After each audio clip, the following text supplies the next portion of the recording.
अब रिविजन शुरू करता है। ठीक है, फर्स्ट चैप्टर हो गया तुम्हारा मनी एंड क्रेडिट।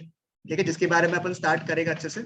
ठीक है, मनी एंड क्रेडिट में बहुत सिंपल सा बात है, पहले कुछ मनी के फीचर्स दिए हुए हैं और फिर क्रेडिट ऑप्शंस जो है तुम्हारे पास क्या क्या, वो सब डिस्कस किया हुआ था पूरे चैप्टर में। ठीक है, एक एक पन्ना जैसे मूव करेगा ना, जैसे जो दिमाग में सेट हो रहा है फिर ही आगे बढ़ेगा। दिमाग में ऐसा लगता है कि नहीं मेरे को ये पॉइंट याद नहीं हुआ तो वेट कर लेगा, कोई दिक्कत नहीं, बट याद करके जाओ बढ़िया से। ठीक है, अच्छा, money as a medium of exchange काम आता है। याद करो, मनी के पहले क्या था? Barter system. बार्टर सिस्टम में सबसे बड़ा इशू क्या था?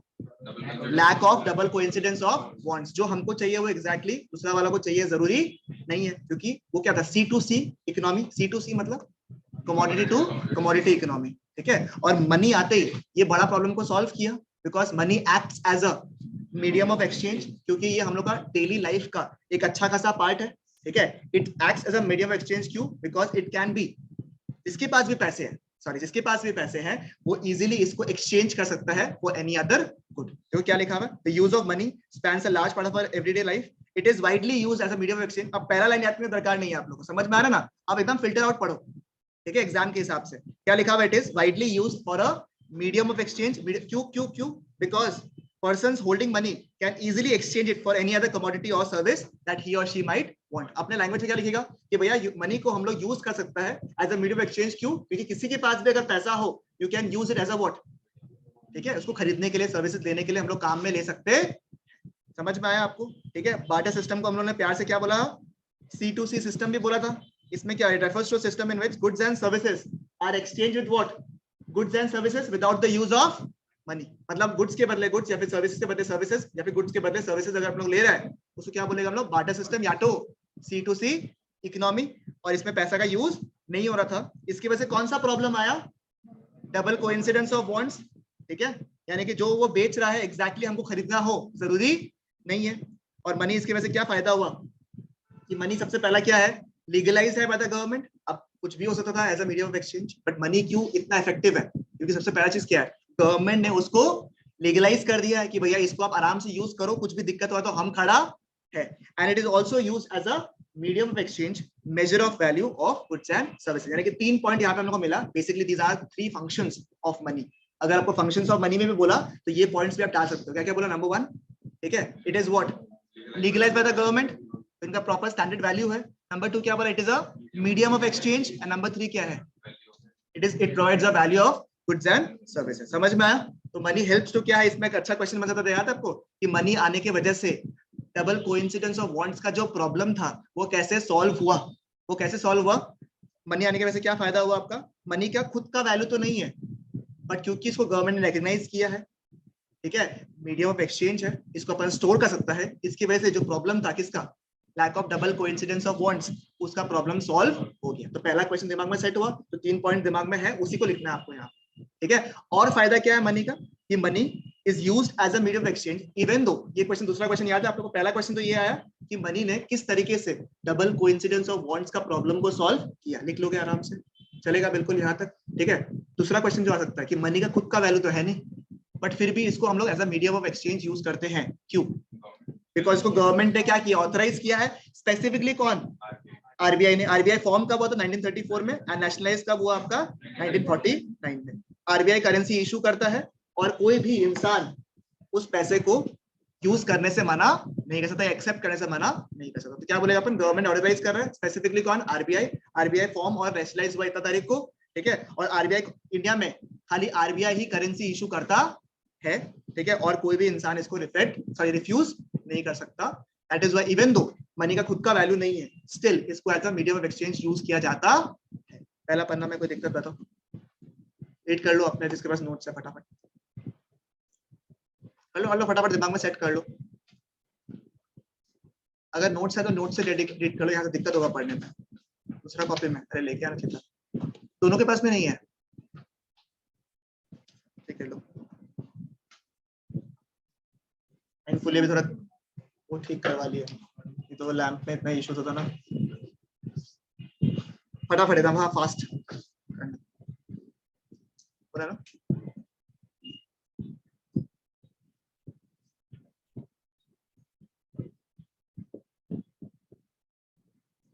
दिक्कत हो तो आगे बैठ जाओ।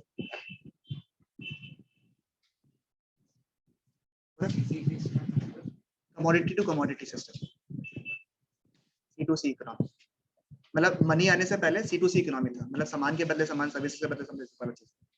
ठीक है, क्लियर है सर? क्या नींद में लग रहा है? थका हुआ है।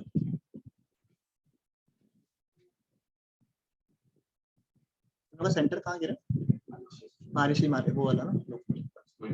हाँ।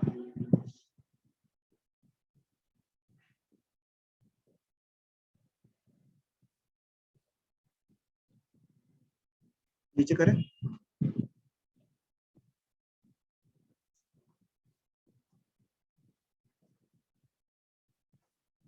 यहाँ आ जाना, यहाँ जो दिखने में बोलूंगा, इधर आ जा, बीच में इधर आ जा, दिखने में दिक्कत होगा तुमको।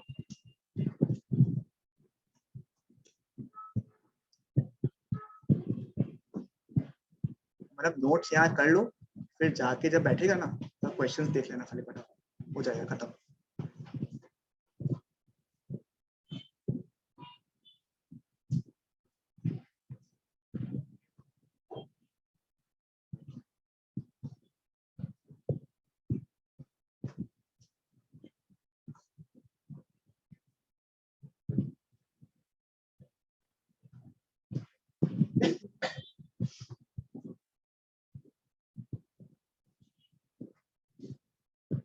चलेगा? डन? नेशनलाइज हो गया था, मतलब पहले क्या था, प्राइवेट बॉडी की तरह खुला था, फिर गवर्नमेंट ने बोला कि हम इसको नेशनलाइज कर रहे हैं, हम अपने अंडर, मतलब हम अपने साथ में ले रहे हैं इसको, मतलब it became a public entity in simple.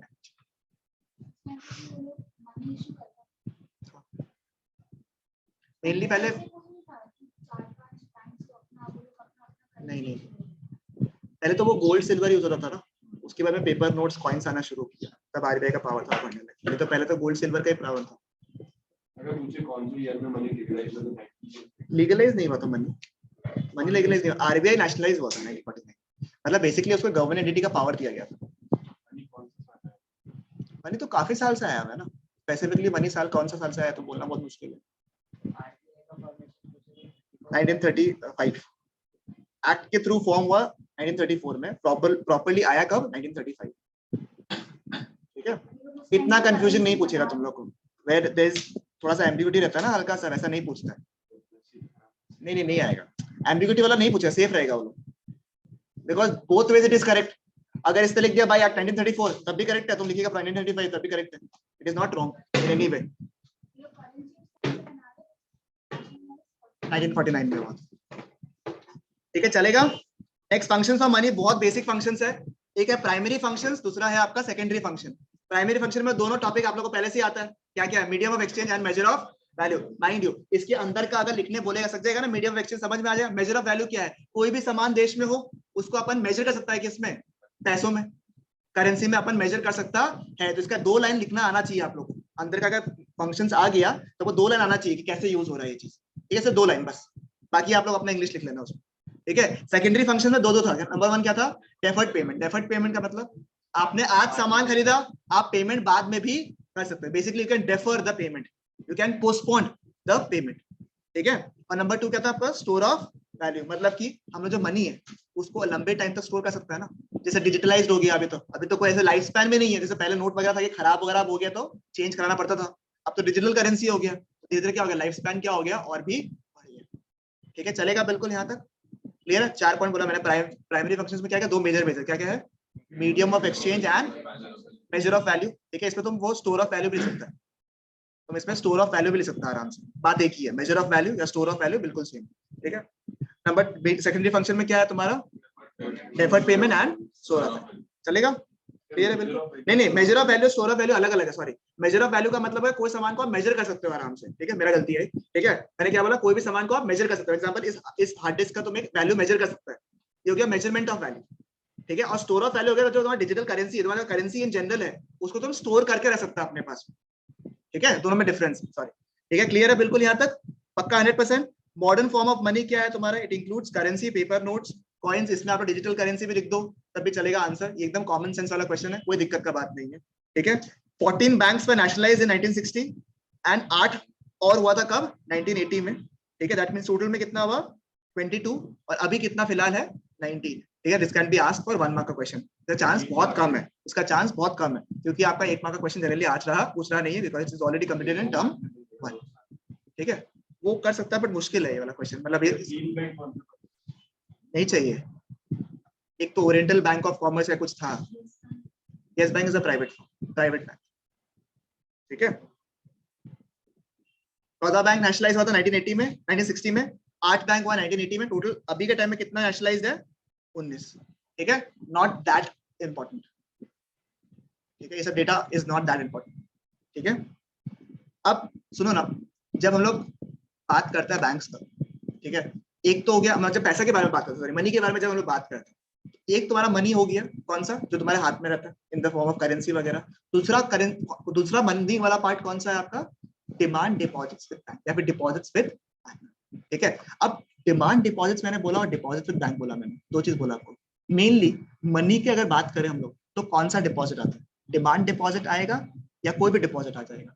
Demand deposit का मतलब क्या है, which can be easily convertible into cash. For example, savings account में आप पैसे रख के रखे हो, डेबिट कार्ड में आप पैसे रख के रखे हो, करंट अकाउंट में आप पैसे रख के रखे हो, इसको आप जब चाहे कैश में कन्वर्ट कर सकते हैं, नहीं कर सकते, ठीक है। मतलब in simple language it is close to having a currency in your hand, इसको बोलते हैं डिमांड डिपॉजिट। इसको आराम से आप डिमांड में करेंसी में कन्वर्ट कर सकते हो। एक और टाइप का डिपॉजिट होता है, इसको बोलता है फिक्स डिपॉजिट, सुना आपने एफडी। अब फिक्स डिपॉजिट को क्या आप आराम से कैश में कन्वर्ट कर सकते हो क्या, आप कैश में कन्वर्ट कर सकते हो, तो आंसर इज यस, ठीक है। बट क्या आप उसको इजीली कन्वर्ट कर सकते हो, आंसर इज। तो जनरली हम लोग जब मनी के बारे में बात करते हैं तो ये थोड़ा कॉन्ट्रडिक्टरी है, बट अगर हम मेनली बात करें तो कौन सा आएगा तुम्हारा डिमांड डिपॉजिट्स वाला पार्ट। बट जैसे कुछ कुछ जगह में क्या बोलता है पता है, क्यों लिखा हुआ, पता आपको दिमाग में आएगा कि भैया अगर डिमांड डिपॉजिट्स है तो डिपॉजिट्स क्यों लिखा है ऊपर में, ठीक है। लॉजिकल बताता है आपको, as a medium of exchange, as a medium of exchange क्या चाहिए होता है अपने को, कैश ऐसा चीज चाहिए होता है जो कि आराम से मैं तुम्हें दे सकूं, तुम मुझे दे सको, तभी तो वो मीडियम ऑफ एक्सचेंज माना जाएगा, बराबर, ठीक है। बट अगर दूसरा तरफ से सोचे हम लोग, एक और फंक्शन है, क्या था एक फंक्शन देखो तो इसमें, स्टोर ऑफ वैल्यू, मतलब पैसा को तुम होल्ड करके रख पाए। एफडी एज एन एग्जांपल, जहां तुम पैसा को क्या करके रखा है, होल्ड करके रखा है, स्टोर करके रखा है लंबा टाइम तक, समझ में आया। तो कुछ कैरेक्टरिस्टिक्स अगर पकड़े बेसिक्स को, तो बोलेगा हम लोग FD is not a money, और अगर हम स्टोर ऑफ वैल्यू माने तो क्या माना हम लोग ने कि वो एक मनी का पार्ट है। इसलिए हम लोग सेफ्टी के लिए क्या बोलेगा भैया, डिमांड डिपॉजिट्स नहीं बोलेगा, हम लोग बोलेगा डिपॉजिट्स विद बैंक, उसमें स्पेसिफिकली कौन सा है, डिमांड डिपॉजिट्स। बात समझ में आया, क्लियर है बिल्कुल। देखो क्या लिखा था, other form of money people hold money is as deposits with bank. Money is safe and they also receive what, interest on deposits. The deposits in bank amount which can be withdrawn, ये important point है, the deposits in the bank amount can be withdrawn on demand. This deposit is known as demand deposit. अगर आपको 2 mark के लिए पूछ रहे demand deposits क्या होता है तो आप क्या बोलोगे कि वो डिपॉजिट्स जो कि it is withdrawal on what, demand, which can be easily encashable into which is easily encashable, sorry, which is easily encashable, इसको आप कैश में कन्वर्ट कर सकते हो, कुछ भी लिख दिया आपने, उसको क्या बोलेगा हम लोग, डिमांड डिपॉजिट्स। इसका एग्जांपल क्या होगा, जैसे तुम्हारा क्या हो गया, तुम्हारा चेक फैसिलिटी हो गया, सेविंग्स अकाउंट में डिपॉजिट्स हो गया, करंट अकाउंट में तुम्हारा डिपॉजिट्स हो गया, ये तुम्हारा हो गया, ठीक है। और ये तुम्हें चेक फैसिलिटीज, डेबिट कार्ड का फैसिलिटीज देते हैं, 2 मार्क के हिसाब से रेडी करा रहा हूँ आप लोगों को, ठीक है।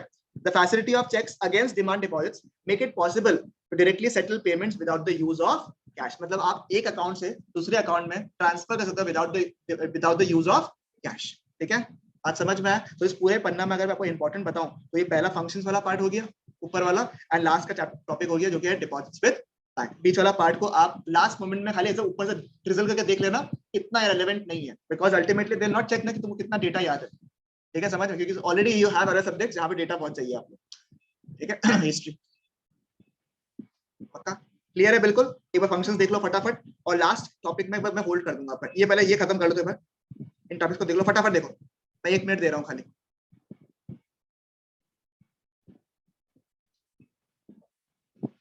दिमाग में सेट हो रहा है तो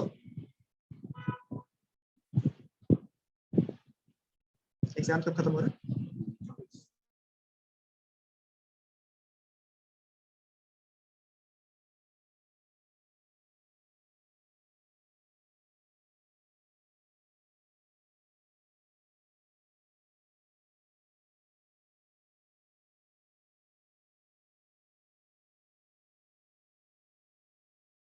कर दूं, इसको थोड़ा सा अच्छे से रीडिंग कर लो बस।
कि आप जो है एक अकाउंट से दूसरे अकाउंट में पैसे ट्रांसफर कर सकते हो। ठीक है, फायदा ऑफ डिमांड डिपॉजिट क्या है आपका? एक तो डिमांड डिपॉजिट का मतलब क्या है? It is what?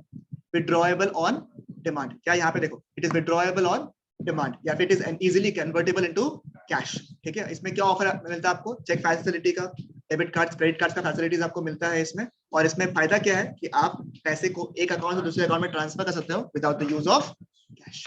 ठीक है, चलेगा बिल्कुल यहाँ पे। डन। नेक्स्ट। ठीक है, ये हो गया मनी वाला पार्ट, पहला 2 पन्ना में मनी क्लियर।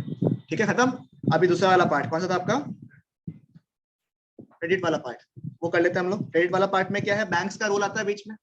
ठीक है, तो लोन क्या बैंक क्या करता है? जिनके पास पैसे हैं, those who have what? Surplus funds, यानी डिपॉजिटर्स को हम लोग क्या किससे मिलाते हैं?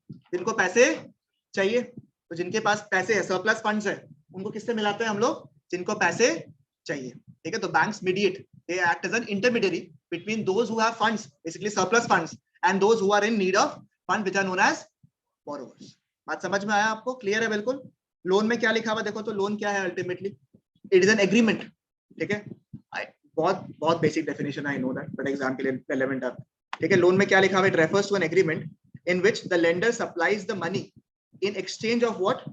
Collateral in return for a promise of what?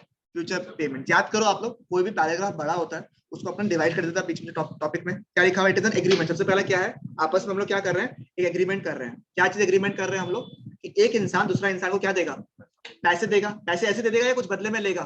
In exchange of what? Collateral. और वो बदले में क्या देगा? एक प्रॉमिस। प्रॉमिस क्या देगा? कि हम वापस से पे कर दे, I will pay for what? Future payments. वापस एक बार, it refers to an agreement in which क्या करेगा? The lender supplies money in exchange of what? Collateral with a promise what? In return to for future payments. हल्का फुल्का आप लोग इधर उधर वर्ड को यूज कर सकते हो, कोई दिक्कत नहीं है। मेन वर्ड आना चाहिए एग्रीमेंट वाला part. Lender supplies money in exchange of what? Collateral, और बदले में क्या मिलता है आपको? Future payments. चलेगा बिल्कुल?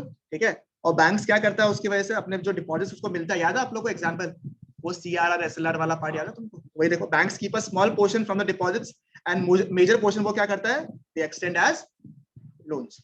ठीक है, और स्प्रेड याद है आप लोग क्या था? It is what? The interest on loans minus the interest paid to the depositors. जिनको लोन देना होता है हम लोग को, उनको हम लोग higher rate of interest charge करता है, और जिनसे पैसे मिलते हैं हमें, वो हमें क्या चार्ज करता है? उनको lower rate of interest charge करता है। दोनों के जो डिफरेंस है ना, वो क्या है बैंक के लिए? स्प्रेड। ठीक है, क्लियर है बिल्कुल? यहाँ तक देख लो एक बार ऊपर वाला पार्ट में खाली फर्स्ट पैरा देख लो। बैंक्स क्या करता है? लोन होता है क्या? It is an agreement. ठीक है, where the lender supplies money in exchange of what? Collateral, और बदले में क्या मिलता है? It's a promise of future payments. ठीक है, बैंक्स क्या करता है? एक स्मॉल पोर्शन रखता है, इसको आप चाहे तो, ठीक है, स्मॉल पोर्शन को आप चाहो तो LRR भी लिख सकते हो, लीगल रिजर्व रिक्वायरमेंट्स। ठीक है, दिमाग में रहता तो ठीक है, नहीं रहता तो कोई दिक्कत ना, एक्स्ट्रा ज्ञान है। ठीक है, and major portion is extended as what? Loans. ठीक है, क्लियर है बिल्कुल? अब क्रेडिट का ये क्या है देखो, थोड़ा सा टॉपिक है, ये हल्का सा स्प्रेड आउट डेटा है। अपन ने क्या किया, एक ही टॉपिक में कंसाइल कर दिया है इसको, कि क्रेडिट का पॉजिटिव रोल भी होता है, नेगेटिव रोल भी होता है। आपको यार डायरेक्टली क्वेश्चन पूछ लिया बोलो कि पॉजिटिव रोल क्या है, नेगेटिव रोल क्या है, या फिर कभी ऐसा पूछ सकता है आपको कि क्रेडिट को काफी सारे पॉजिटिव बेनिफिट्स तो है ही, ठीक है, but in certain cases we see negative impacts also justify the above statement. आज समझ में आया आपको? तो हल्का सा पॉजिटिव उसको बता के फिर आपको उसका नेगेटिव वाला पार्ट जो है वो बताना पड़ेगा। तो इसमें पॉजिटिव क्या क्या देखो, नंबर 1 क्या लिखा हुआ है? It help needs the working capital need of the production. जिसको पैसे चाहिए, उसका जो वर्किंग कैपिटल रिक्वायरमेंट है, पैसे काम करने के लिए जो पैसे चाहिए, उसकी रिक्वायरमेंट कौन पूरा करता है? बैंक पूरा करता है। ठीक है, ये किस किस चीजों में और हेल्प करता है आपको? जो एक्सपेंसेस होने वाला है, ठीक है, प्रोडक्शन में, प्रोडक्शन को कंप्लीट करने में, एक्स्ट्रा अर्निंग्स कमाने में काम आता है। तो क्या क्या लिखोगे? नंबर 1 जो वर्किंग कैपिटल, याद है ना वो एग्जांपल दिया था आपको, इसमें वो सामान का ऑर्डर आया था, उसके पास जूता बनाने का ऑर्डर आया था उसके पास में, ठीक है, जूता उसका एक्स्ट्रा बनाने के लिए एक्स्ट्रा पैसा चाहिए, तो उस एक्स्ट्रा पैसा को क्या बोला हम लोग? Working capital requirement. ये वर्किंग कैपिटल रिक्वायरमेंट जो है कौन पूरा करता है? आपका जो बैंक्स है वो पूरा करता है। They meet the what? Working capital needs of production. ठीक है, और क्या जिसमें हेल्प करता है कि जो काम आएगा आपका भी खर्चा जो होगा प्रोडक्शन में वो, ठीक है, ताकि प्रोडक्शन जो है कब हो सके? कंप्लीट हो सके टाइम पर, और उसकी वजह से जो बिजनेसेस है वो क्या कमा सके? Extra earnings. आज समझ में है? लैंग्वेज को याद करने की कोशिश करो मेरे साथ में। सबसे पहले क्या सॉल्व करता है वो, इधर देखो, वर्किंग कैपिटल रिक्वायरमेंट को पूरा करता है, जो किसमें काम आता है? प्रोडक्शन में। ठीक है, नंबर 2 और क्या चीज हमको जो खर्चा हो रहा है, ongoing expenses of production, production नहीं हो उसको कंप्लीट करना, और ये सब चीजें क्या होगा, आपका अर्निंग्स क्या हो जाएगा, बढ़ जाएगा। ठीक है, एक बार वर्किंग कैपिटल रिक्वायरमेंट को पूरा करेगा आपको प्रोडक्शन में। नंबर 2 क्या, ऑनगोइंग एक्सपेंसेस जो है आपका प्रोडक्शन के लिए, प्रोडक्शन को कंप्लीटली कंप्लीट करेगा, उसकी वजह से क्या होगा, आपका अर्निंग्स जो है वो इंप्रूव या इंक्रीज हो जाएगा। चलेगा, दिमाग में सेट हो गया प्रॉपर्ली। ठीक है, ये हो गया पॉजिटिव। नेगेटिव में क्या क्या हो गया आपका, बताओ हमको। इसमें सबसे बड़ा एग्जांपल होता है, फार्मर्स वाला एग्जांपल दे देगा आपको कि फार्मर्स ने लोन लेते कुछ नेगेटिव, तो क्या कोई नेगेटिव इंपैक्ट है, उसको हम लोग बहुत प्यार से बोलेंगे case study based question, but वो केस स्टडी कुछ है ही नहीं। अल्टीमेटली वो डायरेक्ट क्वेश्चन ही पूछ रहा है, उसके ऊपर थोड़ा सा इंग्लिश डाल दिया आपका। ठीक है, बात समझ में आया आपको। देखो क्या लिखा हुआ है, credit in certain cases pushes the borrowers into a situation from which recovery is very painful. ठीक है, रिकवरी बहुत मुश्किल हो जाता है। It may lead to what, debt trap, because to pay. इसमें देखो, अगर आपने लिखा, आपको लगता है कि मेरा डेटा कम हो रहा है, ठीक है, यहाँ पे आपको लगता है मेरा डेटा कम हो रहा है, I should write another line, तो क्या लिख सकते हो उसमें, it may lead to debt trap. Because why कि एक लोन को पेमेंट करने के लिए the borrower takes up another loan, as a result the debt tends to increase, and as a result of that they fall into a trap which is known as debt trap। लिखवाना है क्या ये वाला part, ठीक है, लिखवा दे हल्का सा यहाँ पे। ठीक है, नीचे वाला एग्जांपल दिया है आपका, ये फार्मर वाला एग्जांपल में क्यों होता है जनरली, बिकॉज यहाँ पे क्या होता है, क्रॉप प्रोडक्शन जो होता है उसमें 3 से 4 महीना लगता है, सोइंग से लेके जब रियलाइजेशन होता है, मतलब बेसिकली जब वो लोग खाद लगाया है से लेकर जब तक उसको पैसे मिलते हैं तब तक काफी टाइम हो जाता है, and you have no guarantee कि कैसा प्रोडक्शन होगा। अगर प्रोडक्शन अच्छा हो गया तब तो लोन का रिपेमेंट हो जाएगा, और अगर प्रोडक्शन खराब हुआ तो क्या होगा, फंस जाएगा फालतू का। ठीक है, इसमें यहाँ पे बगल में आप लोग लिख लो डेट ट्रैप वाला पास में। ठीक है, to repay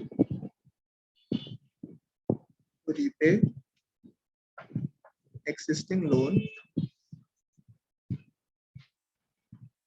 more loans are taken falling into a trap which is known as debt। चलेगा ना।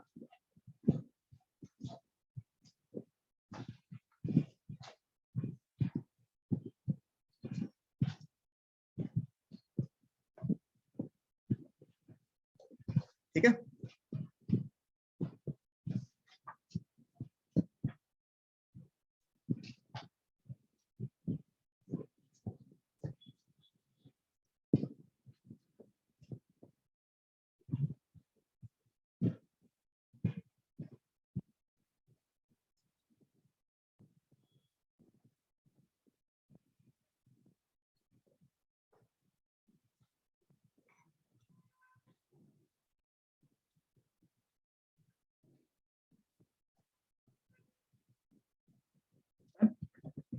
क्लियर यहाँ तक, कोई दिक्कत यहाँ पे। ठीक है, अनदर इंपॉर्टेंट टॉपिक। ठीक है, नीचे वाला जितने पैराग्राफ है, मतलब basically this page is a little more important. ठीक है, क्या क्या चीज लिखा हुआ है, इंटरेस्ट के अलावा, इंटरेस्ट तो मांगेगा ही, बोरोवर ने अगर लोन दिया आपको तो वो आपसे इंटरेस्ट तो मांगेगा ही, तो इंटरेस्ट तो कॉमन चीज हो गया। उसके अलावा वो क्या क्या चीज मांग सकता है आपसे, may demand for what things. Number 1 is collateral. Collateral क्या हो गया, एक एसेट हो गया that the borrower owns such as land, building, vehicle, deposits वगैरह हो गया, and uses as a what, guarantee to the lender until the loan has been repaid. मतलब बेसिकली क्या हो गया, तुम्हारा एसेट हो गया, एसेट का नाम तुमने लिख दिया, ये एसेट किसके नाम पे होगा, बोरोवर के नाम पे होगा। जैसे तुम्हारा लैंड हो गया, बिल्डिंग हो गया, सब हो गया, और इसको कब तक यूज करता है आप, तब तक इसको लोन हम लोग वापस पे करेगा। तो 2-3 वर्ड जो दिमाग में रखना है आपको, एसेट वाला part, borrower owns and guarantee. बाकी तुम लिख लेगा, देखो ये 3 वर्ड अगर दिमाग में है सेट आपका, तो बाकी वर्ड्स आप लोग लिख लेगा। एसेट दैट बोरोवर ओन्स, इसमें एग्जांपल आ जाएगा आपका, लैंड, बिल्डिंग हो गया, सब कुछ आ गया, लाइफ स्टॉक हो गया, डिपॉजिट विद बैंक हो गया तुम्हारा, and which uses as a guarantee till the loan is. चलेगा बिल्कुल यहाँ तक। एक बार लैंग्वेज देख लो वापस से, क्या है, इट इज एन एसेट जो कौन ओन करता है, बोरोवर ओन करता है। एग्जांपल्स आ गया तुम्हारा, और इसको कैसे यूज होता है, हमारा गारंटी की तरह यूज होता है until the loan has been repaid। Sorted यहाँ तक बिल्कुल क्लियर बक्का। Next, terms of credit. ठीक है, टर्म्स ऑफ क्रेडिट क्या है, बेसिकली तुम्हारा एक तुम्हारा शीट हो गया। ठीक है, जब लेंडर और बोरोवर साथ में बैठा हुआ है तो एक टर्म्स एंड कंडीशन होता है ना, एक टर्म्स एंड कंडीशन होता है ना कि भाई कितना इंटरेस्ट देगा, क्या मोड ऑफ पेमेंट होगा, कितना कोलैटरल देगा, तो एक एग्रीमेंट हो गया बेसिकली। तो terms of credit is nothing but a agreement that a borrower and the what lender बनाते हैं आपस में, ताकि बाद में कुछ भी इश्यू आ जाए तो भैया बता के भैया देखो ये तुम्हारा कागज पे लिखा हुआ था, तुमको तो पेमेंट करना ही पड़ेगा। ठीक है, तो क्या लिखा होगा, क्या क्या लिखा होता है इसमें, इंटरेस्ट रेट्स हो गया, कोलैटरल हो गया, documentation required and the mode of repayment together is known as what, the terms of credit. Basically क्या हो गया तुम्हारा, सारे डॉक्यूमेंटेशन जो तुमको चाहिए, इंटरेस्ट रेट्स क्या हो गया, कोलैटरल क्या हो गया, तुम कैसे रिपेमेंट करेगा, सब मिला के तुम्हारा क्या हो गया, टर्म्स ऑफ क्रेडिट। इसमें क्या क्या मेनली आता है तुम्हारा, नंबर 1 इंटरेस्ट रेट्स हो गया, ठीक है, every loan agreement specifies an interest rates which the borrowers must pay to the bank along with the principal amount. तो इसमें कुछ याद करना है कि आपको, कि आपको हमेशा एक इंटरेस्ट अमाउंट पे करना पड़ता है, किसके ऊपर, प्रिंसिपल अमाउंट के ऊपर, तो आपको प्रिंसिपल अमाउंट देना ही पड़ेगा, साथ में क्या पे करना पड़ेगा, इंटरेस्ट। तो ये अगर प्रॉपर आपको लैंग्वेज याद भी नहीं करो तो चलेगा ना। लोन एग्रीमेंट क्या बताता है आपको, कि भैया हर एक लोन पे आपको क्या क्या पेमेंट करना पड़ेगा, प्रिंसिपल एंड इंटरेस्ट, बात खत्म, चलेगा ना, बिल्कुल। और मोड ऑफ रिपेमेंट क्या है, it specifies how the borrower will repay the credit in cash और check। कैसे पेमेंट करेगा वो बता देगा आपका, कि भाई कैश पे पेमेंट करेगा या तुम्हारा कैसे करेगा, तुम चेक पे पेमेंट करेगा, कब कब पेमेंट करेगा, मंथली पेमेंट करेगा, कैसे पेमेंट करेगा, सब कुछ यहाँ पे लिखा हुआ रहता है। ठीक है, बताओ हमको यहाँ पे कोई दिक्कत यहाँ तक, ठीक है। ऊपर का पार्ट तो याद होगा, तो मेरे हिसाब से शायद लोन वाला पार्ट तो है, वो तो रिपीट करने दरकार नहीं है आप लोगों को वापस, ठीक है। नीचे वाला पार्ट एक बार देख लीजिए।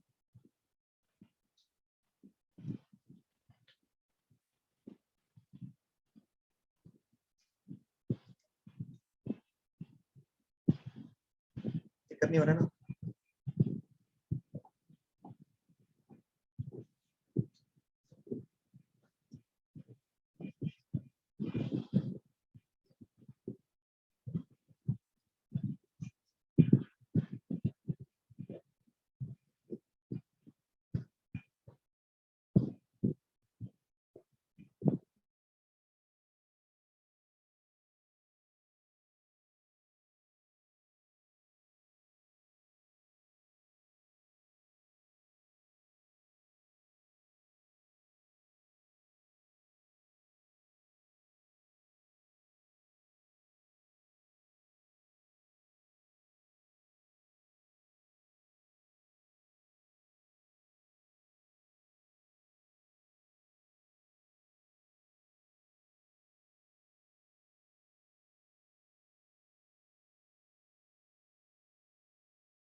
इजी, चले आगे। ये वाला देखो, यही बात है, लोग डिपॉजिट करते हैं और बोरोवर्स क्या करते हैं, बैंक से लोन लेते हैं, तो बैंक क्या काम करता है, एज एन इंटरमीडिएट बीच में काम करता है, ठीक है। ये तो पता ही है आप लोगों को, बीच में जो कमाता है वो क्या है, स्प्रेड, ठीक है। तो ये जो कमाता है बीच में स्प्रेड। ठीक है, इज इट फाइन? यहाँ पे बिल्कुल कोई दिक्कत यहाँ पे चलेगा ना?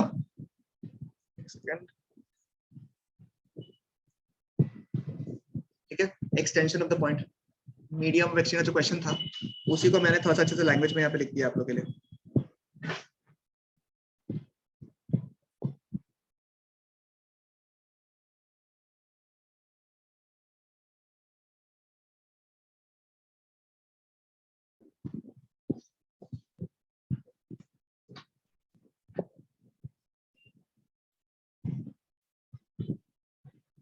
अगर हो सके तो इस लैंग्वेज को याद करने की कोशिश करना as a medium of exchange का क्वेश्चन आया तो, because it will give you the perfect 2 और 3 मार्क्स व्हिच यू नीड। ठीक है, ऐसा कुछ रॉकेट साइंस नहीं है। देखो क्या लिखा हुआ है, money as a medium of exchange means that it can be used to what, make the payments of all transaction of goods and services. ये तो आपने किया ही था कि सारे सामानों का पेमेंट किस में हो सकता है, अपना मनी में। तो मेजर पॉइंट था money as a quality of what, general acceptance. क्यों? क्योंकि it is in what, recognized by the government, या फिर ब्रैकेट में more specifically RBI. It has removed the major difficulty of what, lack of double coincidence of want, जो किसमें था, barter system में था। अब क्या हो रहा है, हर ट्रांजैक्शन किसमें हो सकता है, मनी में हो सकता है। तो चार अलग अलग लाइन दिया हुआ है, इसको चाहो तो अलग अलग 4 लाइन में कर लो। बात बिल्कुल वही है जो मैंने ना पढ़ा ना पहले, उसी को लैंग्वेज में निचोड़ दिया। अच्छा एक चीज और अच्छा हो गया, 2 साल पहले का अभी एक पॉइंट तो याद हुआ।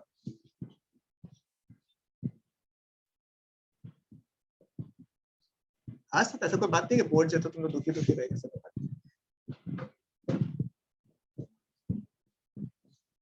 स्ट्रेस होता है ना मम्मी पापा कह रहे हैं ना अच्छे होते स्ट्रेस लेता तो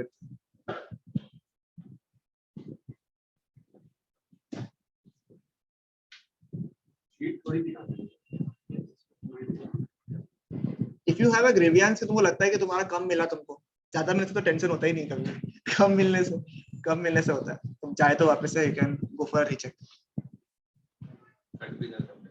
नहीं कटा ऐसे, ये डराते फालतू का डराता है लोगों को। क्यों कटेगा?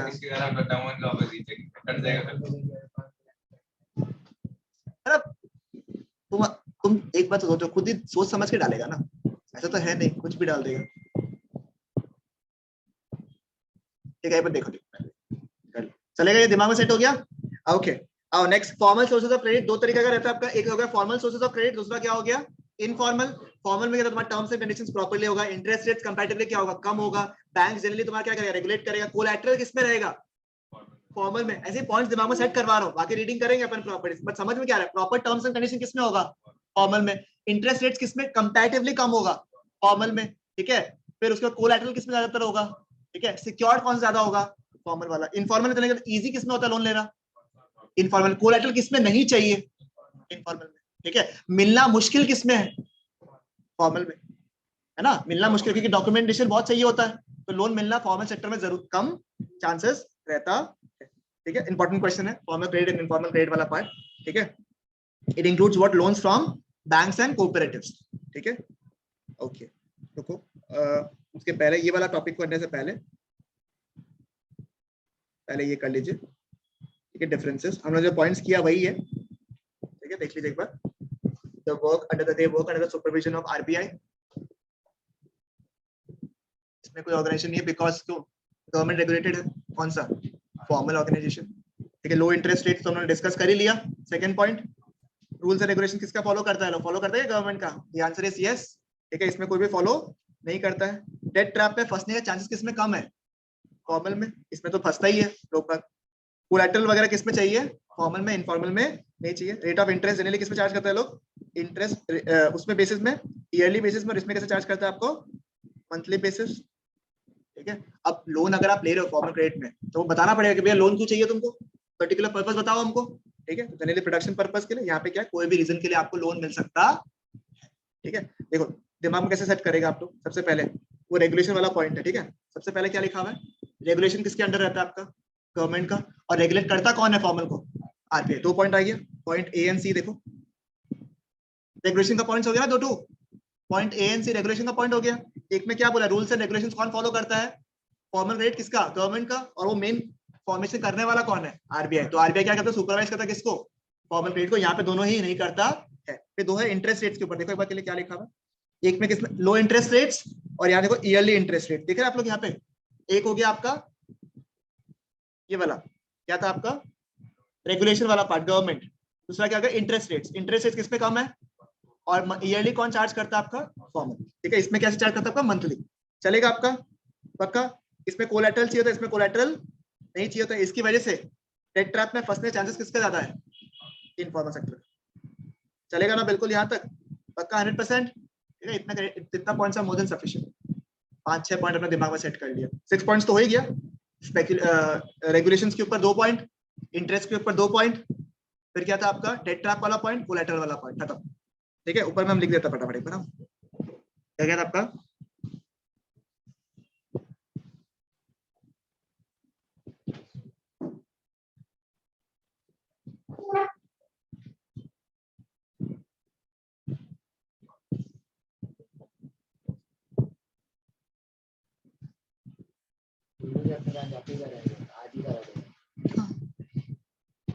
दो दिन थोड़ी ना आएगा तुम लोग, आना है। चलेगा यहाँ तक, बिल्कुल समझ में आ गया, क्लियर, पक्का। इंपॉर्टेंट नोट्स, ठीक है, ये आपके डायरेक्टली बुक में कुछ कुछ क्वेश्चंस दिए हुए हैं।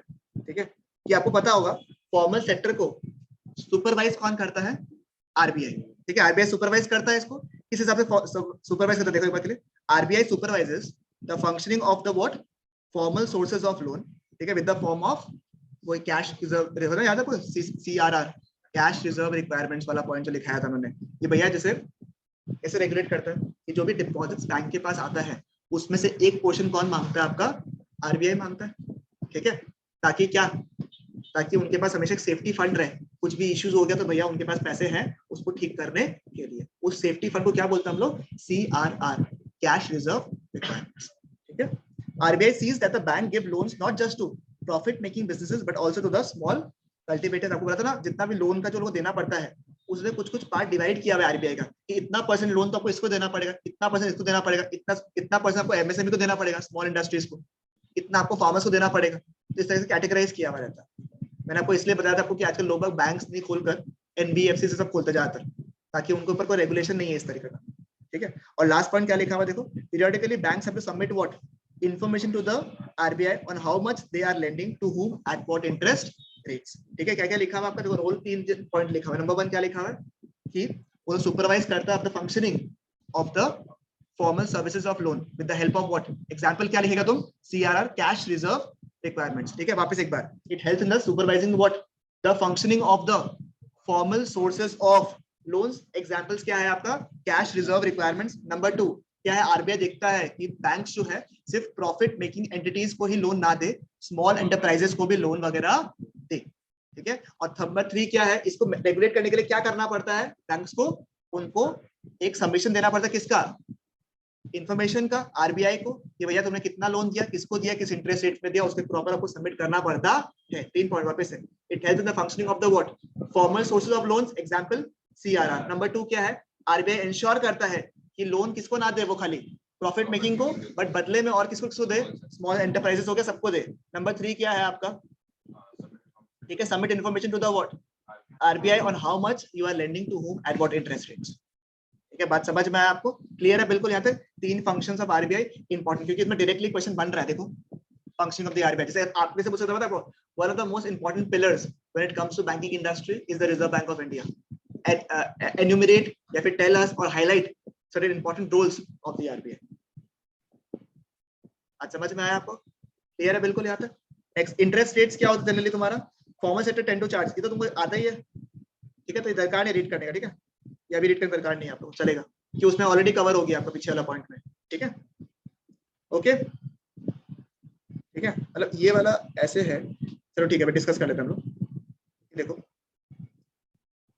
जनरली चार्ट वगैरह देखिए, आपको याद है ना 2 तरह के क्वेश्चंस, चार्ट वगैरह।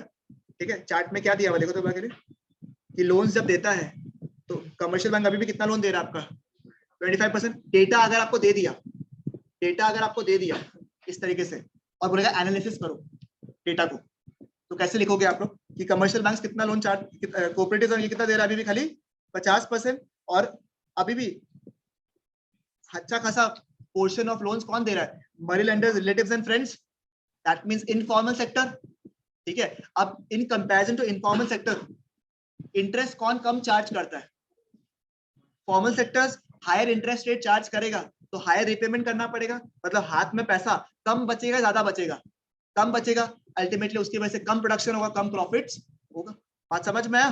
क्लियर है बिल्कुल? तो ऊपर का डेटा लिख दिया आपने और एक्सप्लेन कर देंगे क्या फायदा होता है, क्या नुकसान होता है। देखो implication of interest rates, higher cost of borrowing means a large part of our earnings जो है आपका that is used to what, repay the loans.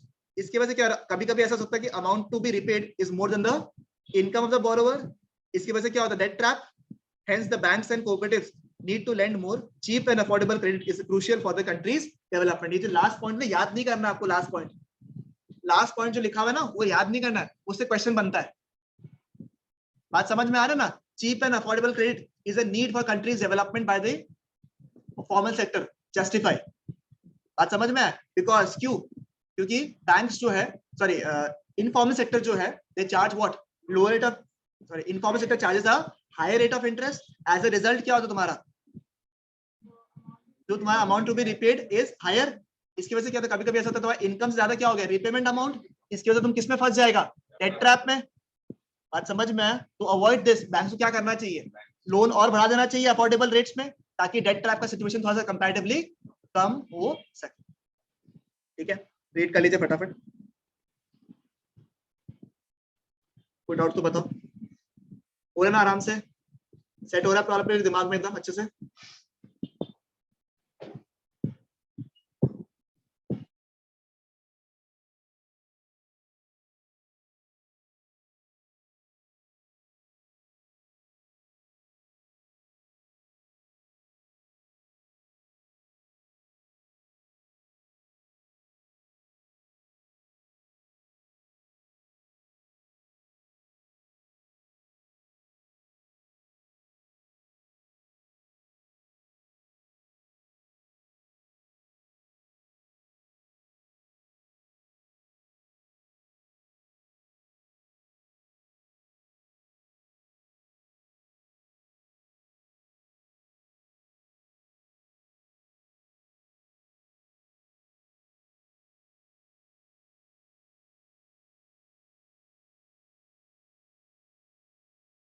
RBI का रोल पूछा तो आरबीआई वाला बताना है, इंटरेस्ट रेट वाला पूछा तो ये वाला पॉइंट बताना है आपको, इनफॉर्मल फॉर्मल का बेनिफिट्स पूछा तो वो वाला पॉइंट बताना है आपको।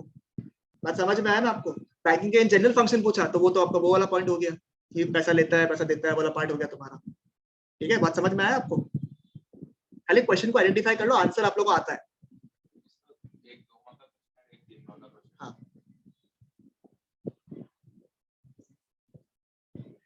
चांसेस कम है, चांसेस कम है मेरे हिसाब से तो। बना तो नहीं, मैंने ट्राई किया है मैं देख के, बट इसके अलावा तो बनता नहीं है कोई। चलेगा बिल्कुल यहाँ तक? लैंग्वेज याद हो गया या नहीं हो गया? समझ तो आ गया मुझे पता है आप लोग को। लैंग्वेज याद हुआ या नहीं हुआ? लैंग्वेज याद हुआ पक्का ना? देख लो वापस, देख लो फटाफट, सेट कर लो दिमाग में एकदम।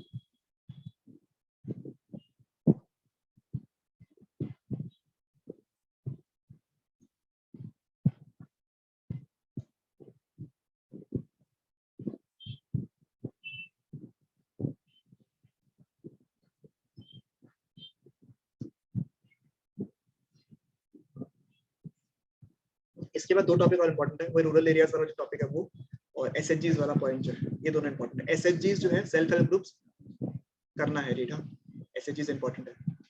ठीक है, बस हो गया, अब ये इतना ही है। मुश्किल से 10 क्वेश्चन होगा सब मिला के मेरे हिसाब से।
आइए देखिए क्या लिखा हुआ है, ये आपको याद नहीं करना है। अगर बाई चांस पूछ लिया, जैसे ये क्वेश्चन किसके ऊपर है पता है आपको, वही बैंक्स एंड वो वाला इनफॉर्मल फॉर्मल वाला ही पार्ट है कि क्या करना चाहिए बैंक्स को, ताकि जो लोग देखो यहाँ पे देखो अभी भी कितना लोग ले रहा है, पुअर पीपल। क्वेश्चन कैसे बन सकता है, डेटा नहीं दिया अगर आपको तो क्या लिख सकते हैं, poor people tend to what, take up more loans from where, informal sector then the formal sector. तो इसके लिए बैंक्स को क्या करना चाहिए, तो क्या लिखोगे आप लोग, number 1, it is necessary that the banks and cooperatives increase their lending particularly in the, मतलब इन सिंपल लैंग्वेज, बैंक्स और फॉर्मल सेक्टर को अपना लेंडिंग जो है रूरल एरियाज में बढ़ा देना चाहिए, ताकि जो डिपेंडेंस है on the informal sector tends to reduce. ये बिना देखे भी बोल सकता है अपन आराम से कि बैंक्स को अपना प्रेजेंस जो है उसको कहाँ बढ़ाना है, रूरल एरियाज में। ठीक है, समझ में आया। While formal sector loans need to expand, it is also necessary that they receive loans। मतलब ऐसा नहीं कि सिर्फ वो लोग बढ़ा दिया, उनको लोन्स मिलना भी चाहिए। ठीक है, और कैसे मिलना चाहिए आपको, लोअर इंटरेस्ट रेट्स पे मिलना चाहिए, इजी मेथड्स पे मिलना चाहिए। इसे तो आप लोग लिख सकते हैं, याद नहीं करना ऐसे पॉइंट्स को, डॉक्यूमेंटेशन कम होना चाहिए, अपने आप लिख सकते हैं आप लोग आराम से, और इसमें मार्क्स मिल जाएगा आपको, क्योंकि एनालिसिस बोला है आपको। स्पेसिफिकली को डिफाइन करने बोलता है ना, तब आपको एग्जैक्ट लैंग्वेज चाहिए होता है, इधर तो एनालिसिस करना है आपको। तो आराम से लिखो, यहाँ पे क्या लिखोगे आपको कि उनको इंक्रीज करना चाहिए क्या, अपने लेंडिंग कैपेसिटी को, कहाँ पे, रूरल एरियाज में। ठीक है, और लोन्स को अफोर्डेबल इजी रेट में इंटरेस्ट लेसर डॉक्यूमेंटेशन के साथ में कहाँ अवेलेबल करना चाहिए, पुअर पीपल को भी अवेलेबल कराना चाहिए। उसकी वजह से क्या होगा, as a whole formal sector loans क्या हो जाएगा, बढ़ जाएगा। ठीक है, and the condition would be simple, चलेगा ना, दिक्कत नहीं होना देखो, पक्का तो। ठीक है, डन यहाँ तक, कोई इशू, पक्का ना। हम इसको एक बार आगे बढ़ा रहे हैं, इसको हम रुका नहीं रखा है यहाँ पे। ठीक है, ठीक है, नेक्स्ट इंपॉर्टेंट पॉइंट। ठीक है, एसएचजीज वाला पार्ट। ठीक है, ऊपर वाला पॉइंट जो है करस्पॉन्डिंगली सिंपलर पॉइंट है, जो उन्होंने सोल्यूशन अभी पढ़ा उसी के ऊपर का प्रॉब्लम है कि भैया पुअर पीपल लोग जो है वो इनफॉर्मल सेक्टर के ऊपर इतना डिपेंडेंट क्यों है। तो technically they should have come पहले, बट ये लास्ट में, चलो कोई बात नहीं। Banks are not present everywhere in the rural areas, getting loan from a bank requires collateral, and most of the people, poor people, do not possess. Informal lender provide loan to the poor people without any collateral, but interest rates की वजह से क्या हो रहा है, interest की वजह से क्या हो रहा है, वो लोग डेट ट्रैप पे फंस जाता है। तो उनके पास क्या क्या ऑप्शन आ रहा है अभी, एसएचजीज बनाओ। क्या क्या बोला मैंने, बैंक्स हर जगह अवेलेबल नहीं है। ठीक है, उसके बदले informal sector are available everywhere. Loans मिलना डिफिकल्ट है, बिकॉज वहां पे क्या चाहिए होता है आपको, कोलैटरल, बट इनफॉर्मल सेक्टर में कोलैटरल का कोई भी रिक्वायरमेंट नहीं है। पर प्रॉब्लम क्या है, हाई इंटरेस्ट रेट चार्ज करते हैं वो लोग, इसकी वजह से किस में फंस रहा है, डेट ट्रैप में। तो उन्होंने क्या फॉर्म किया, एसएचजीज। एसएचजीज अल्टीमेटली क्या है, ये छोटे छोटे ग्रुप्स है। ठीक है, जहां पे कुछ लोग मिले, आपस में ग्रुप्स बनाए, एक दूसरे को उन्होंने कॉमन इंटरेस्ट में या कम इंटरेस्ट रेट्स में क्या दिया, लोन दिया। ठीक है, बोलता ना, it is like a kitty party, सबने मिलके मिला, सबने एक मटका में पैसा दे दिया, जिसके नाम पे पैसा आया उसको ले लिया। अब यहाँ पे मटका वाला सिस्टम नहीं होगा, क्या बोलते हैं, जिसको रिक्वायरमेंट है उसको लोन मिल गया at a low rate of interest. Banks तो फिर भी क्या है, इंटरेस्ट रेट चार्ज करेगा आपको, प्लस एक डेफिनेट टाइम में को देना पड़ेगा। बट इसमें तो क्योंकि अपना लोग ही है, तो आप हल्का हल्का लाहे लाहे भी दे सकते हो, अमाउंट भी कम दे सकते हो, इंटरेस्ट रेट्स भी कम दे सकते हो आराम से।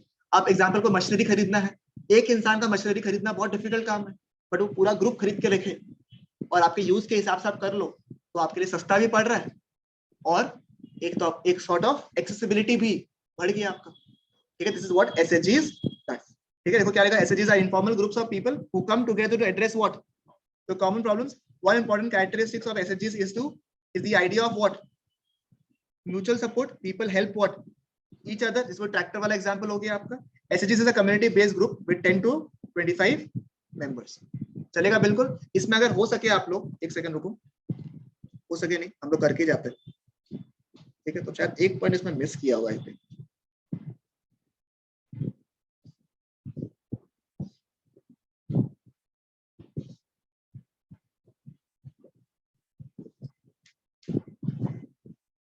ठीक है, ये वाला पार्ट खत्म हो गया। देखो आप लोग, absence of collateral is one of the major reasons। दिख रहा है आप लोगों को, ये सब पैराग्राफ वाला पार्ट दिख रहा है आप लोगों को। ठीक है, income sector the other hand borrows personally willing to give up without the collateral।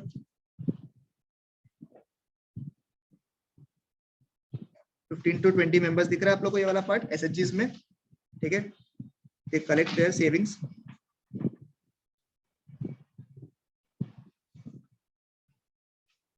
ये वाला बुक है क्या आपके पास में? इसे मार्क करो ना यहाँ पे। चलो एसएचजीज को उससे नोट्स मत पढ़ के यहाँ से पढ़ लो ना एक बार प्लीज। मेन प्रॉब्लम जो कि सॉल्व किया एसएचजीज ने क्या, एसएचजीज का सबसे बड़ा चीज क्या था, एसएचजीज के पहले भी लोन मिल रहा था without the collateral, but the problem was what, the informal sector used to charge high rate of interest. एसएचजीज का फायदा क्या हो गया, कोलैटरल भी नहीं है यहाँ पे, कम है बहुत, इंटरेस्ट रेट्स भी कम है और द टेंशन भी नहीं है। ठीक है, क्या लिखा हुआ है, in the recent years people have, page number हो गया आपका 51। ठीक है, in the recent years people have tried out newer ways of providing loans to the poor. The idea is to organize rural poor in particular women into what, small SHGs, self-help groups, and collect their savings. Typical SHGs have how many members? 15 to 20 members, usually belonging to one neighborhood, who meet and save regularly. Savings per member varies from rupees 25 to rupees 100, depending on the ability of the people to save. Members can take small loans, yet important point है, members can take small loans from the group itself to meet their needs. The group charges interest on this loan, but it is comparatively very less as to what the money lender charges. After a year or two, if the group is regular in savings, it becomes eligible for availing loan from the bank. मतलब basically क्या कर रहा है, खुद से मेरे को loan तो मिल नहीं रहा है, मैंने क्या किया, एसएचजीज में अपना जमा करते रह गया, एसएचजीज के पास अच्छा पैसा आ गया, डॉक्यूमेंटेशन आ गया, तो एसएचजीज लोन लेता किससे, बैंक से, और फिर बैंक जो लोन लेता है उसका फायदा किसको मिलता है, सारे मेंबर्स को। इनफैक्ट आजकल तो बहुत सारा सब्सिडी वगैरह भी है ना गवर्नमेंट का, बहुत सारा ग्रांट डोनेशन देता है ना आपको गवर्नमेंट स्कीम्स के अंदर, तो वो भी डायरेक्टली लोगों को नहीं देके क्या करता है, एसएचजीज को दे देता है, एसएचजीज अपने हिसाब से लोगों के बीच में बांट देता है। ठीक है, loan is sanctioned in the name of the group, देखो loan is sanctioned in the name of the group and is meant to create what, self employment opportunities. Self employment opportunities का मतलब क्या होता है, सेल्फ एम्प्लॉयमेंट और wage employment में difference क्या होता है पता है आप लोगों को? अगर मैंने खुद का धंधा शुरू किया तो वो गया सेल्फ एम्प्लॉयमेंट, मैंने खुद को ही अपने आप को क्या किया, एम्प्लॉयमेंट प्रोवाइड किया। और वेज एम्प्लॉयमेंट मतलब क्या होता है, किसी के अंडर काम करना। ठीक है, तो इन लोन से क्या फायदा होता है, लोगों को हेल्प मिलता है किसके लिए, सेल्फ एम्प्लॉयमेंट करने के लिए। ठीक है, देखो यहाँ पे लिखा हुआ आपका, ठीक है, एक सेकंड मैं बाकी चीज देख लेता हूँ।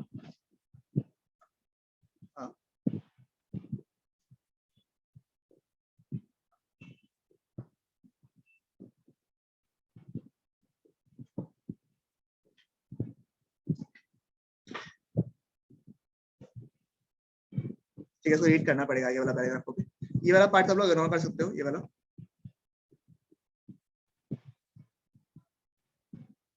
ठीक है, और इसको पहले जो फर्स्ट पैराग्राफ अपन मार्क किया उसको पहले कर लेगा। देखो क्या करता है यहाँ पे एसएचजी, सबसे पहले क्या लिखता है, they collect what, they collect what, they collect the savings. ठीक है, उसमें जनरली कितना नंबर ऑफ मेंबर्स होता है आपका, 15 to 20 मेंबर्स। ठीक है, मेंबर्स को फायदा क्या है आपका, कि वो लोगों को क्या मिलता है, स्मॉल लोन्स मिल सकता है। ठीक है, और इंटरेस्ट रेट्स पे क्या होता है इसमें, कम होता है in comparison to money lenders. फिर एसएचजीज खुद भी क्या हो जाता है, दे कैन अवेल लोन्स। ठीक है, उस लोन से फायदा क्या होता है आपका, सेल्फ एम्प्लॉयमेंट फॉर मेंबर्स। ठीक है, इतना लिख लो पहले।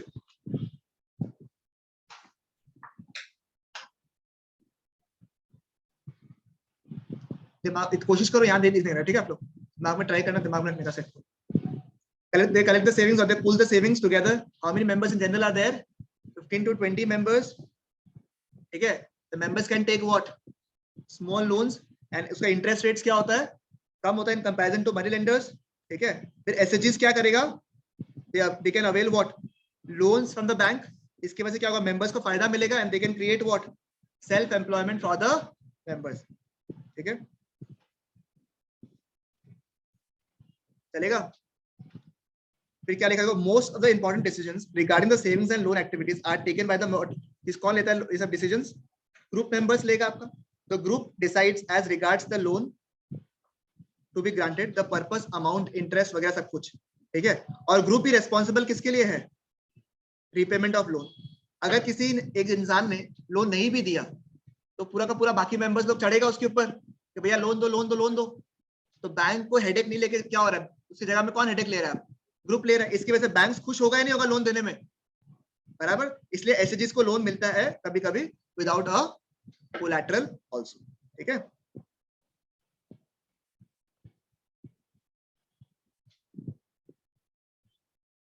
चलो इसको मैं शॉर्ट में आपको लिखवा देता हूं यहाँ पे।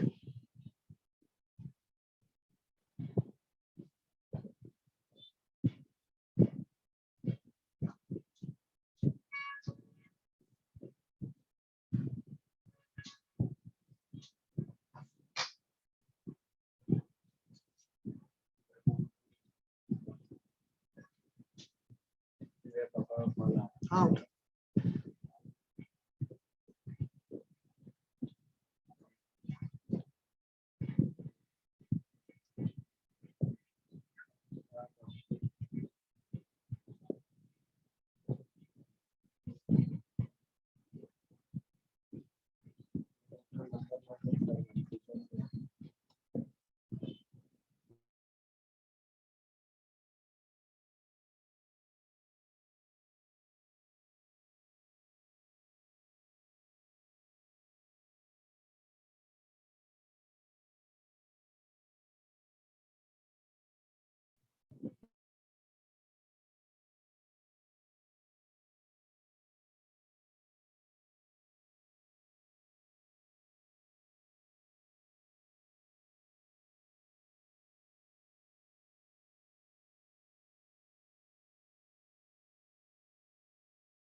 ये फटाफट वापस रिकॉल कराता हूँ एसएचजीज वाला चीज।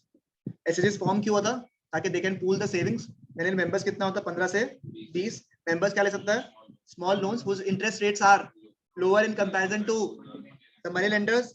एसएचजीज को क्या मिलता है, लोन भी मिलता है, उसकी वजह से वो मेंबर्स के लिए क्या क्रिएट करता है, सेल्फ एम्प्लॉयमेंट अपॉर्चुनिटी। जितना भी टर्म्स कंडीशंस है लोन्स इंटरेस्ट का, वो कौन डिसाइड करता है, एसएचजीज। Ultimately group is responsible for the repayment of loans. As a result of that, SHGs sometimes get what, they get loans without the collaterals. देखो लास्ट पैराग्राफ हो गया दिमाग में सेट पूरा सारा points. Does the SHGs help borrowers overcome the problem of what, lack of collateral? मतलब इससे question आपका बन सकता है, अगर ये वाला बना तो ये वाला पार्ट आएगा आपका आंसर। ठीक है, ठीक है। They can get timely loans for a variety of purposes at a reasonable interest rates. Moreover, SHGs are building blocks of organization of the rural poor. Not only does it help women to become financially self-reliant, the regular meetings of the group provide a platform to discuss and act upon various social issues such as health, nutrition, etc. मतलब खाली तुम्हारा जो है loan वगैरह काम नहीं, साथ साथ में SHGs किस में हेल्प करता है, आपका सोशल इश्यूज डिस्कस करने में भी। Also, social issues discussed, ठीक है, solve problem of collateral हो जाएगा।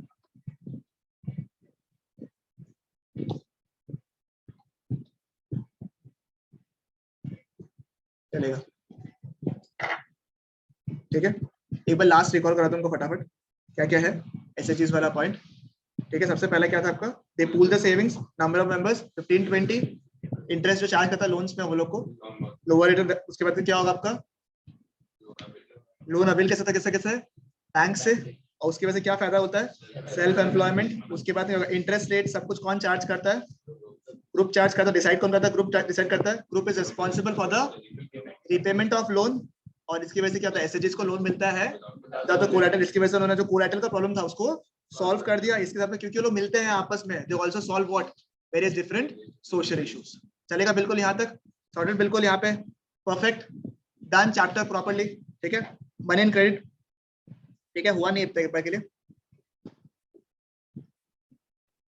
ठीक है, और एक बार फटाफट लास्ट 2 मिनट। ठीक है, money as a medium of exchange, अभी, क्योंकि हमने पढ़ लिया ऑलरेडी अच्छे से प्रॉपर, ठीक है। लास्ट का तुमको 2 मिनट दो बस खाली। मनी एंड क्रेडिट में 2 पार्ट में डिवाइडेड है chapter, money and credit. Money वाले पार्ट में सबसे पहला क्वेश्चन, और ये लास्ट में भी डिस्कस करता है, money as a medium of exchange. क्यों? क्योंकि इसे यूज किया जाता है फॉर द बाइंग ऑफ और for the purchase of any goods and services, क्योंकि इसको गवर्नमेंट ने रेगुलाइज किया। इसने बड़ा प्रॉब्लम सॉल्व किया, किसका? डबल कोइंसिडेंस ऑफ वांट, जो किसमें था? बार्टर सिस्टम में, उसको C2C इकोनॉमी भी बोला जाता है। बिल्कुल क्लियर है क्या यहाँ तक? ठीक है। इसकी वजह से फायदा क्या हुआ कि money is used as a medium of exchange, it is also helpful as a measure of value. समझ में आया क्या? ये जो लीगलाइज करता है, कौन लीगलाइज करता है? आरबीआई। फॉर्म का हुआ 1934 में /35 एंड नेशनलाइज का हुआ 1949 में। देश में खाली एक ही जिनके पास पावर है करेंसी इशू करने का, वो कौन है? आरबीआई। और कोई भी इंसान रिफ्यूज नहीं कर सकता है मनी को एक्सेप्ट करने के लिए। नेक्स्ट क्या? प्राइमरी फंक्शन और सेकेंडरी फंक्शन, दो medium of exchange, measure of value, नीचे वाला deferred payment, store of value. Modern form of money नहीं करा रहा हूं अभी। डिपॉजिट्स विद बैंक जो है वो क्या है? जो पैसा हम लोग डिपॉजिट करता है किसमें? बैंक में। मेनली कौन सा आता है इसमें? Demand deposits which is withdrawable on demand and it is easily convertible into cash. बात समझ में? इसको फैसिलिटी किसका मिलता है आपको? चेक्स का, डेबिट कार्ड्स का। और इससे फायदा क्या होता है आपका कि एक अकाउंट से दूसरे अकाउंट में you can transfer without the use of cash. ये हो गया आपका मनी वाला पार्ट। नेक्स्ट हो गया बैंक्स वाला पार्ट। बैंक्स क्या करता है? It acts as a intermediary और अ मीडिएटर बिटवीन whom, जिनके पास पैसा है, लेंडर और बोरोवर, या फिर those who have surplus money and those who are in need of money, example the borrowers. Loan क्या होता है तुम्हारा? एक एग्रीमेंट है between the lender to supply what? Money in exchange of what? बदले में क्या मिलेगा? Promise to pay future payments. ठीक है। और ये डिफरेंस याद है आप लोग को? एक डिपॉजिट रखता है स्मॉल पोर्शन का और बाकी वापस दे देता है। ये आप लोग यहाँ भी याद नहीं करो तो फंक्शंस वाला पार्ट में आ जाएगा आपका, ठीक है ना? फंक्शंस ऑफ आरबीआई वाला पार्ट में आ जाएगा। स्प्रेड क्या है? इंटरेस्ट जो आप चार्ज करते हो लोन के बदले और जो आप देते हो। क्रेडिट का positive role, negative role. Positive role में क्या? एक तो वर्किंग कैपिटल रिक्वायरमेंट्स मेरा पूरा करता है, किसके लिए? जो काम किसमें आता है? प्रोडक्शन प्रोसेस में। मेरे एक्सपेंसेस को पूरा करता है, कंप्लीट करने बोलता है प्रोडक्शन को। As a result the income tends to increase. Negative role क्या है? रिकवरी करना कभी कभी बहुत पेनफुल हो जाता है। आप लोन को पेमेंट करने के लिए you take up another loans, as a result of that you fall in the category of debt trap. समझ में आया क्या? पक्का? ठीक है। इंटरेस्ट के अलावा 2 इंपॉर्टेंट चीजें क्या क्या था? Collateral and terms of credit. Collateral क्या है? It is a asset which the borrower owns. ठीक है। एग्जांपल हो गया तुम्हारा which is used as a guarantee till the loan has been repaid. Terms of condition में क्या? सॉरी, टर्म्स ऑफ क्रेडिट में क्या क्या आता है आपका? इंटरेस्ट रेट्स हो गया, कोलैटरल हो गया, डॉक्यूमेंटेशन हो गया व्हिच इज रिक्वायर्ड, ठीक है, and the mode of repayment आ गया। सब मिलकर क्या बनता है? टीओसी बनता है। इंटरेस्ट रेट्स और मोड ऑफ रीपेमेंट आपको पता ही है, डिस्कस करना है वाला पार्ट। इंटरेस्ट रेट्स क्या है? जो लोन आपने लिया उसके बदले में क्या इंटरेस्ट रेट्स आपने चार्ज किया। मोड ऑफ रीपेमेंट क्या? आप कैसे पेमेंट करोगे? कैश से पेमेंट करोगे या चेक से पेमेंट करोगे? ये तो हो गया फॉर्मल सेक्टर, इनफॉर्मल सेक्टर। ठीक है। Formal sector, informal sector 6 point याद है आप लोग को? एक क्या था? सुपरविजन। कौन करता है उसमें? आरबीआई। इसमें कोई भी सुपरवाइज नहीं करता। यहाँ पे गवर्नमेंट रेगुलेशंस फॉर्म करता है, यहाँ पे कोई भी गवर्नमेंट रेगुलेशंस फॉर्म नहीं करता। इंटरेस्ट रेट्स किसमें कम है? फॉर्मल में कम है। इसमें ईयरली चार्ज करता है, इसमें मंथली चार्ज करता है। कोलैटरल किसमें चाहिए? फॉर्मल में चाहिए। और इसमें इनफॉर्मल में कोलैटरल नहीं चाहिए। और एक लास्ट पॉइंट, डेट ट्रैप। किसमें फंसता आप जनरली? इनफॉर्मल में in comparison to formal. Perfect. ठीक है। आरबीआई का 3 फंक्शंस। एक तो वो क्या करता है? Functioning of the formal sector, example CRR. ठीक है। उसके बाद नंबर 2, आरबीआई देखता है कि प्रॉफिट मेकिंग इंडस्ट्रीज को सिर्फ लोन ना मिले, बाकी को भी लोन वगैरह मिले, स्मॉल इंडस्ट्रीज को भी लोन मिले। नेक्स्ट नंबर 3, टाइम से इंफॉर्मेशन पास ऑन करना पड़ेगा किसको? आरबीआई को, कि क्या इंटरेस्ट रेट चल रहा है, क्या चल रहा है, टर्म्स ऑफ क्रेडिट बेसिकली क्या है। चलेगा। इंटरेस्ट रेट का रोल है क्या कुछ? हाँ जी। और किसमें इंटरेस्ट रेट कम चार्ज करते हैं? फॉर्मल में। इसका इंप्लीकेशन बताओ हमको। अगर हायर इंटरेस्ट रेट चार्ज करेगा, results in higher cost of borrowings, as a result large part of your income is used to repay the loans. As a result वापस residual income क्या होता है? कम। कभी कभी आपका amount to be repaid is more than what? The income. As a result your debt trap will increase. और banks and उनको क्या करना पड़ेगा? बैंक्स को लोन ज्यादा देना पड़ेगा और क्रेडिट एंड अफोर्डेबल रेट्स पे देना पड़ेगा। लेसे डॉक्यूमेंटेशन वाला पॉइंट तो आप ऐड कर सकता है। ये नहीं करा रहा हूं मैं आपको, तो चलेगा नहीं वाला पार्ट। ये भी हो गया। ठीक है। बताइए क्यों लोन लेता है वो लोग? नंबर 1 क्या है? बैंक्स अवेलेबल नहीं है। नंबर 2, इनफॉर्मल सेक्टर कोलैटरल चाहिए और कोलैटरल बहुत जन के पास नहीं होता। और इनफॉर्मल सेक्टर में without the collateral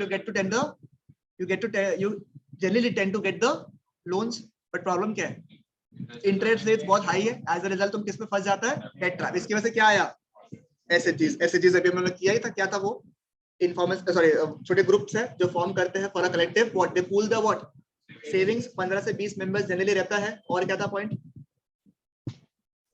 interest rates loan जो देता है, स्मॉल लोन जो देता है उसमें इंटरेस्ट रेट्स क्या है, कम है मनी लेंडर के कंपैरिजन में। लोन्स मिलता है हमको किससे, बैंक से, ठीक है। और वेरी गुड, सेल्फ एम्प्लॉयमेंट का यूज में जितना भी सेविंग्स एंड लोन्स होता है वो सब कौन डिसाइड करता है, एसएचजीस और ग्रुप डिसाइड करता है। और रिपेमेंट जनरली कौन करता है, ग्रुप करता है। इसकी वजह से उनको लोन्स मिलता है विदाउट कोलैटरल। इसकी वजह से कोलैटरल का प्रॉब्लम उन्होंने सॉल्व कर दिया, सिंस ये ग्रुप है आपस में मिलते हैं, they also tend to solve another what social issue. खत्म, डन, टेस्टेड, ठीक है, पक्का 100%।